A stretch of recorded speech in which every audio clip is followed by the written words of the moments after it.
Believe it or not, I know a place where the Eagles draft a wide receiver in the first round 2 years in a row. Believe it or not, I know a place where the GM destroys the cap and then is called the genius for destroying the cap. Believe it or not, I know a place where the Eagles, in a 5-year span, draft 2 quarterbacks in the top 10, both from North Dakota State. Believe it or not, this place is called Howie Vision.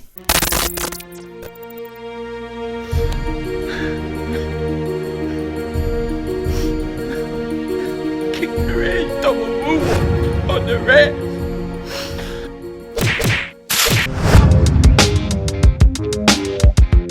Dallas still stinks.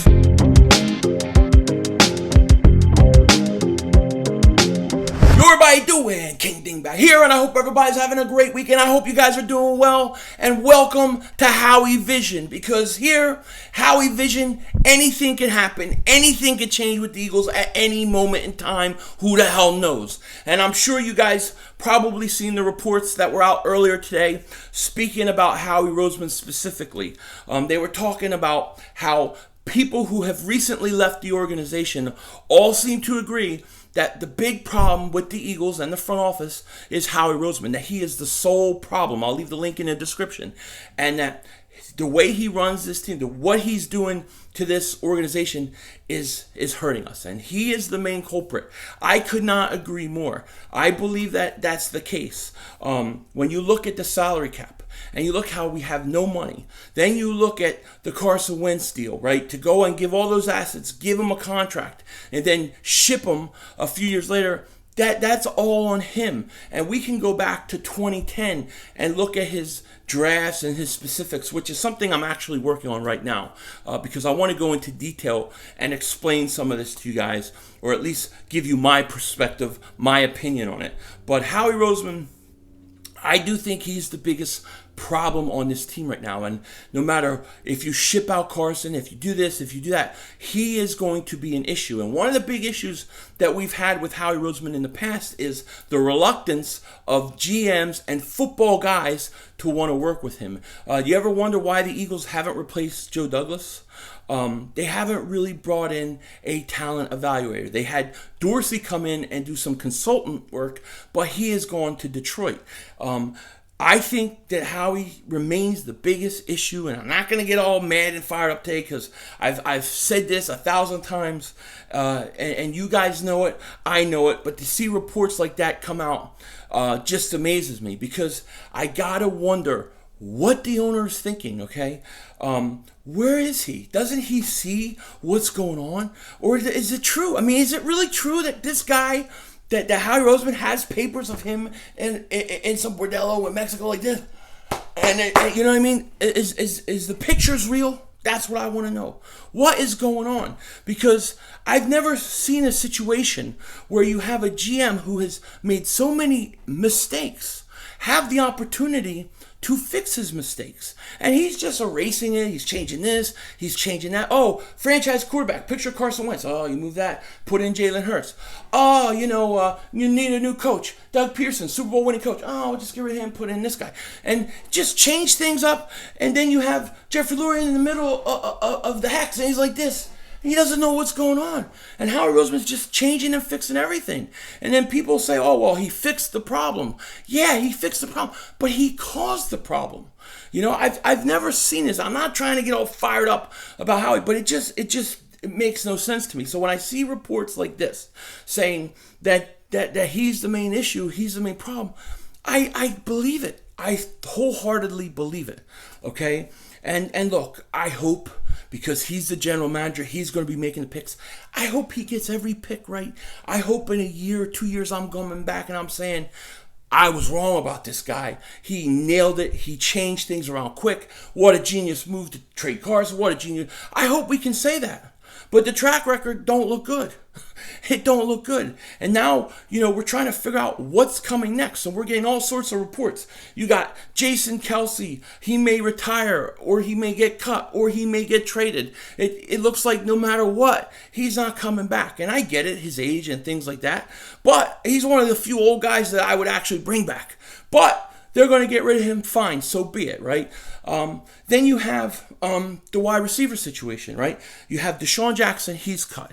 We know Malik Jackson and Alshon are going to wind up being post June 1st designations, so they're going to be gone. So who are the wide receivers that we're going to have on this team, right? We're going to have Jalen Reagor. We're going to have, I think we got to re-sign Greg Ward. I don't think he's resigned. Fulgham, he's got to get resigned. You have J.J. Arcega-Whiteside, the umbrella man. That's not going to help us, okay? You have Marquise Goodwin. He's going to be back, and I think they're trying to redo his contract, restructure it. That's great. He could come in. He could potentially be pretty good for us. He's not going to be a superstar. He's not going to be a number one wide receiver, but he could be decent if he's healthy, and hopefully the year off helps him.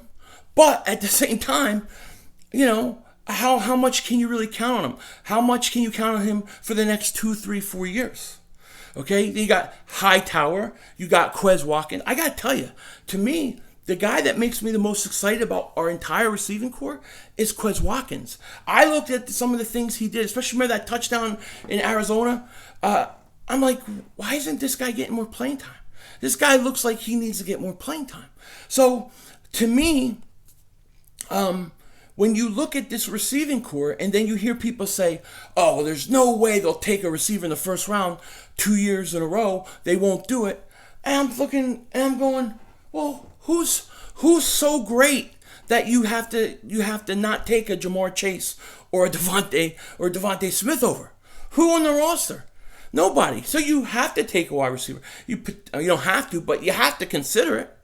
So I think they're going to consider it. I don't know what this receiving corps is going to look like next year. But I can tell you this, Jalen Hurts is working his ass off. We're all seeing how hard he's training, or what he's doing. I mean, he's taking this franchise by storm. He is doing the things he had. I'm proud of him. I'm glad he's doing it. But the question is, I know Jalen Hurts is going to do his part. But what is the front office going to do to put guys around him, to put weapons around him? What are they going to do to protect him in that offensive line? Look, the offensive line has some good pieces, but there's some pieces that I'm not so secure about. I'm not so sure about the interior of that offensive line. You know, you have Dillard, you have Mulata at the left tackle positions. What are you going to do? One of them is got to play left tackle. One of them is going to either be traded, benched, or he's going to be maybe moved to a guard or something like that. I don't know. Lane Johnson, reconstructive ankle surgery. I mean, that's crazy. Brandon Brooks, he's been hurt the last few years. So you could get Jalen Hurts weapons. When I say weapons, I don't just mean wide receiver, tight end, okay? You could get him offensive line help because we need it. I mean, we need all the help we can get. So will this front office do what it needs to do for Jalen Hurts that it didn't do with Carson Wentz? Because they failed Carson when it came to get weapons. I don't care what you think about Carson. But that is a true statement. They did not do him right. They did not get him the right weapons. And that's just the fact. I need Hurts not to have to go through it. I want Hurts to be successful. So what you need to do is you need to go out and get him the right weapons. So if it's Devontae Smith, get him. If it's Jamar Chase, get him. I have no issue taking a wide receiver at 6 because I look at that wide receiving corps. We got some young guys that may develop. That's possible. However, I'm not going to count on it. There's nobody good enough yet that I can count on. Even Reagor, okay? So, if you have a chance to get Jamar Chase, Devontae Smith, get him. If Penny Sewell's available, get him. Just get the best player available. Will Howie do that? I don't know. We already have other reports coming out, and this is how crazy this offseason is going to be. We already have other reports saying that the Eagles are showing a lot of interest in Trey Lance. I mean, what? Really? We're really going to go down this route and take a quarterback at 6? And I know a lot of us think there's no way in hell they love Hurts. I don't put it past this team. We are living in Howie vision. We are. I think it's 50-50 they go quarterback. Okay? I could see Trey Lance, Zach Wilson. I could see it happening. I could close my eyes and I could see that mother humper. You know what I mean? I can. I can see it as clearly as Mark Holmes sees them keto tacos he's about to devour. I can. So, anything is possible right now with Howie Roseman, you know. My thing is this. I would like to see and they're not going to do this, but I would like to see the Eagles go out and bring somebody in to help Howie Roseman. Shut up, kids out there. Help Howie Roseman with the draft. We got to hit this draft. We got a first, second, 2/3. I don't think you have any fourths, 2/5. You got to hit. We need to get, in my opinion, over the next 2 years, you need 2 to 3 starters out of each draft to get this thing turned around quick. It's going to be a crazy offseason. And my hope is that Jeffrey Lurie wakes up, because these reports about Howie being the sole problem are not all true. It's not true. There's another problem, and that's Jeffrey Lurie. Jeffrey Lurie is turning up to a blind eye. He talks about accountability to everybody else, but Howie Roseman doesn't seem to have any. And I know we're talking about Howie Roseman again, but that's because a report came out and I have to give my opinion on it. And the thing about it is, this to me is the most, and I said this at the end of the season, this was the single biggest move. This is the single biggest thing that can change this franchise. You got to get a new GM. You want to keep Howie Roseman in the organization. I have no problem with it. Promote him to something else, but just get him out of player development. We're talking about the possibilities of him taking a quarterback now. I think that's crazy. I would not take a quarterback. I would let Jalen Hurts play and see what he can do. If he's not good, you're going to have a bad record, and then you can draft a quarterback. But give him the chance. Don't put added pressure on him, even if he can handle it. Okay? That's my opinion. So there's just a lot going on, Carson's going, now you got the Ertz thing, the Kelsey thing, Jannard Avery, he's moving from defensive end to linebacker. I think that's great, but, it's not going to solve all your linebacker problems. Goodwin, he's getting a contract done. Who knows? I think that you're going to see a lot of guys. I think there's going to be a lot of big names that will be going soon. The one guy I hope the Eagles do trade left, besides Ertz, I want to see Derek Barnett go. I think it's time to trade Barnett. Trade Derek Barnett. See if you could get maybe a mid-round pick for him. He's $10 million next year, and clearly I don't think that was the right pick to get him. I appreciate what he did in the Super Bowl, but he's not lived up to his first-round billing. So it's going to be interesting to see what happens.